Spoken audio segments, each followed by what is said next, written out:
wabarakatuh. Saya dengan Muhammad Rizal dari kelas 4B dengan mata kuliah utilitas yang akan menjelaskan tentang sistem penyaluran pipa, yaitu plumbing, yaitu air kotor dan air bersih. Kita akan masuk ke plumbing.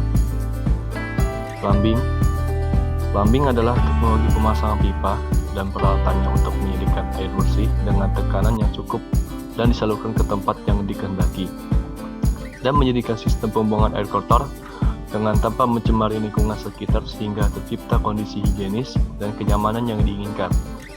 Secara keseluruhan, instalasi sistem plumbing ini dilaksanakan di dalam gedung yang kemudian dihubungkan dengan sistem saluran kota yang berkaitan dengan instalasi air bersih dan instalasi pembuangan air kotor. Ada beberapa fungsi dari sistem instalasi plumbing pada bangunan atau rumah: menyediakan sistem penyaluran air bersih ke tempat-tempat yang dikehendaki dengan tekanan yang cukup, menyediakan sistem penyaluran air buangan dari tempat-tempat tertentu tanpa mencemarkan bagian penting lainnya, menyediakan sistem fan yang dipasang untuk sirkulasi udara ke seluruh bagian dari sistem pembuangan, menyediakan sistem pencegahan kebakaran, menyediakan sistem penyaluran air hujan, meningkatkan kualitas sarana dan prasarana guna, memberikan kenyamanan dan kepuasan kepada pengguna sebuah rumah. Dalam perancangan sistem plumbing memerlukan beberapa peralatan sehingga nantinya akan mampu membentuk sistem plumbing yang baik. Berikut ini adalah jenis peralatan plumbing dalam artian khusus. Yang pertama, peralatan untuk penyediaan sistem penyaluran air bersih atau air minum, peralatan untuk penyediaan air panas, peralatan untuk pembuangan dan ventilasi, peralatan sanitar yaitu plumbing fixtures, dan juga alat plumbing terdiri dari semua peralatan baik yang dipasang di dalam ataupun di luar gedung guna untuk menyediakan ataupun menerima air. Ada beberapa barangnya, yaitu pipa, yaitu alat yang digunakan untuk menyalurkan air. Pihak kontraktor jasa instalasi plumbing menentukan jenis pipa yang akan digunakan berdasarkan tekanan yang dibutuhkan untuk mengalirkan air tersebut. Yang kedua, katup. Ada berbagai jenis katup yang bisa digunakan pada instalasi plumbing untuk gedung atau bangunan, yaitu tinggi, yaitu gate valve. Yaitu katup ini berfungsi untuk membuka dan menutup aliran pada pipa. Untuk globe valve, sama seperti halnya gate valve, katup jenis globe valve ini digunakan untuk membuka dan menutup aliran pada pipa. Akan tetapi, ketika fluida atau air melewati globe valve, aliran akan membentuk pola huruf S sehingga air akan tertekan dan tekanan yang terjadi tidak meningkat. Untuk check valve, katup jenis ini digunakan untuk menahan aliran balik apabila pompa berhenti beroperasi. Dalam pemasangan check valve harus dilakukan secara hati-hati agar tidak terjadi water hammer. Untuk peralatan tambahan yang dibutuhkan dalam sistem instalasi plumbing antara lain manometer, yaitu alat yang dipasang pada discharge pipe yang berfungsi untuk mengatur tekanan air di dalam pipa. Yang kedua, flexible joint, yaitu alat yang dipasang pada suction pipe dan discharge pipe yang berfungsi untuk meredam getaran yang terjadi pada saat pompa dioperasikan. Karena getaran yang terlalu tinggi dapat merusak sambungan pipa sehingga dibutuhkan alat flexible joint ini. Yang ketiga, strainer, yaitu alat yang dipasang pada suction pipe yang berfungsi untuk menyaring kotoran kecil berupa pasir, kerikil, dan lain sebagainya agar tidak masuk ke dalam pompa. Kita akan langsung masuk ke sistem air bersih. Apa itu air bersih? Air bersih adalah salah satu jenis sumber daya berbasis air yang bermutu baik dan biasa dimanfaatkan oleh manusia untuk dikonsumsi atau dalam melakukan aktivitas mereka sehari-hari, termasuk di antaranya adalah sanitasi. Ada sumber air bersih. Yang pertama, sungai. Rata-rata lebih dari 40.000 km kubik air segar diperoleh dari sungai-sungai di dunia. Ketersediaan ini sepadan dengan lebih dari 7.000 meter kubik untuk setiap orang.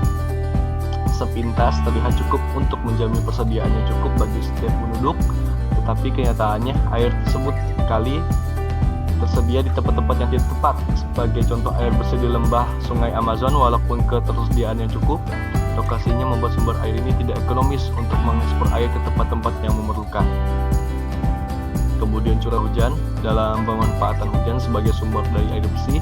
Individu perorangan atau berkelompok atau pemerintah biasanya membangun bendungan dan tandon air yang mahal untuk menyimpan air bersih di saat bulan-bulan musim kering dan untuk menekan kerusakan musibah banjir. Yang ketiga, air permukaan. Air permukaan adalah air yang berada di permukaan bumi yang berasal dari air hujan yang jatuh ke permukaan bumi tetapi berada di permukaan tanah. Kualitas air ini biasanya tergantung daerah sekitarnya di mana air itu berada. Air permukaan kurang baik untuk langsung dikonsumsi oleh manusia. Oleh karena itu, perlu adanya pengolahan terlebih dahulu sebelum dimanfaatkan. Air ini terdiri dari air sungai, telaga, danau, rawa, dan sebagainya. Untuk air bawah tanah adalah air yang berasal dari hujan yang jatuh ke permukaan bumi yang kemudian mengalami penyerapan ke dalam tanah dan mengalami proses filtrasi alamiah, yang termasuk sumber air jenis ini terdiri dari air sumur dangkal, sumur dalam, dan mata air.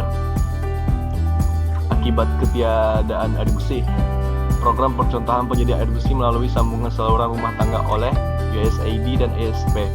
Ketiadaan air bersih mengakibatkan penyakit diare di Indonesia. Di Indonesia, diare merupakan penyebab kematian kedua terbesar bagi anak-anak di bawah umur 5 tahun. Sebanyak 13 juta anak-anak balita mengalami diare setiap tahun. Air yang terkontaminasi dan pengetahuan yang kurang tentang budaya hidup bersih ditenggarai menjadi akar permasalahan ini. Sementara itu, 100 juta rakyat Indonesia tidak memiliki akses air bersih. Yang kedua, kecacingan. Yang ketiga, pemiskinan. Rumah tangga yang membeli air dari para penjajah membayar 2 kali hingga 6 kali lipat dari rata-rata yang dibayar bulanan oleh mereka yang mempunyai sambungan saluran pribadi untuk volume air yang hanya 1/10-nya. Yang kedua, kita masuk ke sistem air kotor. Kita masuk ke air kotor. Apa itu air kotor? Air kotor adalah air yang tidak memenuhi persyaratan kesehatan untuk kebutuhan air minum, masak, mandi, dan energi. Air kotor merupakan air limbah dari sisa produksi aktivitas manusia. Air dapat dikatakan kotor jika mempunyai ciri sebagai berikut. Secara fisik berbau, warnanya keruh, berasa jika diminum. Yang pasti tidak akan diminum. Ada beberapa istilah yang perlu diketahui, diantaranya adalah limbah. Adalah bahan buangan bahan yang sudah tidak terpakai. Limbah terdiri dari limbah padat dan limbah cair. Limbah padat adalah bahan buangannya terbentuk padat yang biasanya disebut sampah. Limbah cair adalah bahan buangan yang terbentuk cair, termasuk dalam limbah cair diantaranya adalah air kotoran, air bekas, dan air hujan. Air kotoran adalah air buangan yang mengandung kotoran manusia. Kemudian air bekas adalah air buangan yang berasal dari alat-alat lambing lainnya seperti bak mandi, termasuk bathtub, baik cuci tangan, baik cuci dapur, dan lain-lainnya yang tidak mengandung kotoran manusia. Dan kemudian air kotor adalah air buangan yang terdiri dari air kotoran dan air bekas. Sistem individu atau disebut juga on-site system adalah sistem pembuangan air kotor rumah tangga dari tiap-tiap rumah tangga atau bangunan gedung atau beberapa rumah atau bangunan gedung. Dan kemudian sistem terpusat atau disebut juga off-site system adalah sistem pembuangan air kotor dari tiap-tiap rumah atau bangunan gedung. Dialirkan atau dibuang bersama-sama dengan menggunakan sistem perpipaan disebut sistem rewildering ke unit pengolahan air kotor untuk suatu kawasan atau kota. Kemudian masuk ke septic tank. Septic tank adalah sebuah bak penampungan kotoran dari kloset atau kamar mandi. Tugas utama sebuah septic tank yaitu sebagai tempat peresapan kotoran ke tanah, mencegah bau yang tidak sedap dari kotoran manusia hingga beberapa waktu yang tidak bisa ditentukan. Jika tidak bermasalah, maka septic tank akan awet tanpa dilakukan penyedotan. Tapi apabila septic tank dalam tanah berkualitas buruk seperti mudah pecah, tidak ada SFI-nya, dan lain sebagainya, maka kotoran atau limbah manusia akan tersimpan begitu saja tanpa adanya tahap pengelolaan apapun. Ada beberapa jenis septic tank. Yang pertama, septic tank jenis tertutup. Seluruh bagian di atas ditutup dengan cor beton bertulang dan lantainya juga dilapisi dengan adukan semen, kecuali pada bagian ruang peresapan. Septic tank tertutup sangat cocok digunakan pada rumah dengan lahan yang sempit, misalnya di lokasi perumahan. Untuk septic tank terbuka, jenis septic tank terbuka ini, yang ini bagian atasnya tidak ditutup dengan cor beton dan dibiarkan terbuka kecuali limbah padat. Septic tank jenis ini biasanya digunakan di kampung-kampung yang memiliki lahan yang luas di sekitar rumah.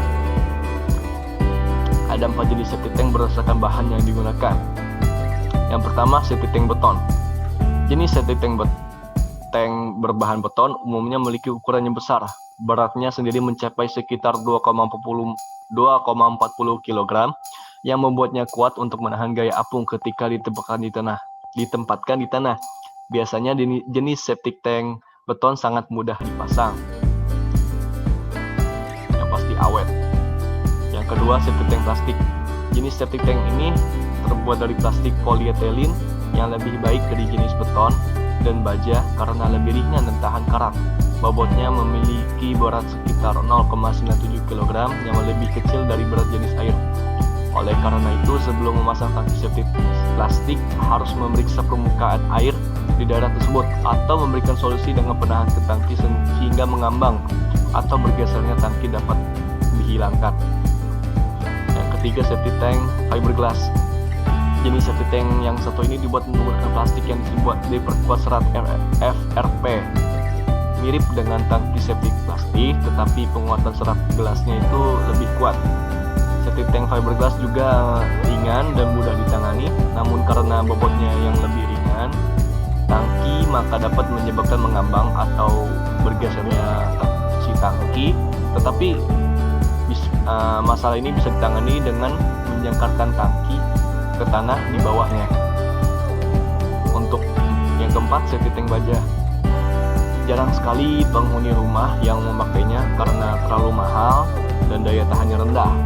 Masalah utama dari septic tank ini adalah mudah berkarat dan korosif dibandingkan materi yang lain. Jika bagian atas tangki septic tank baja terkorosi, maka tidak dapat menahan beban apapun di atasnya dan dapat runtuh tiba-tiba kapan saja. Oleh karena itu, saat membeli septic tank baja, perawatan harus dilakukan. Septic tank jenis ini tidak direkomendasikan saat ini. Ada juga pipa PVC. Saya akan masuk ke sesi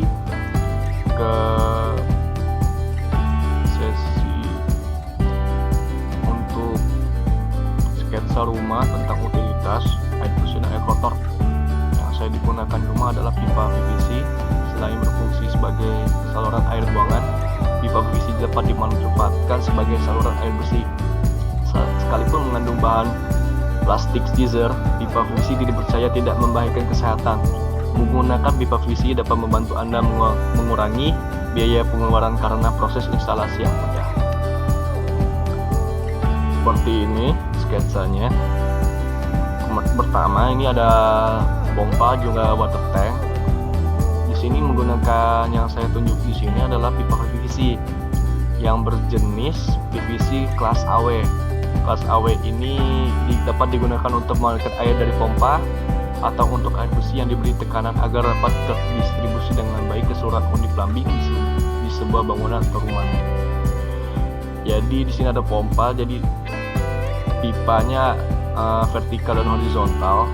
Yang vertikal ada di sini dan juga horizontal ada di sini.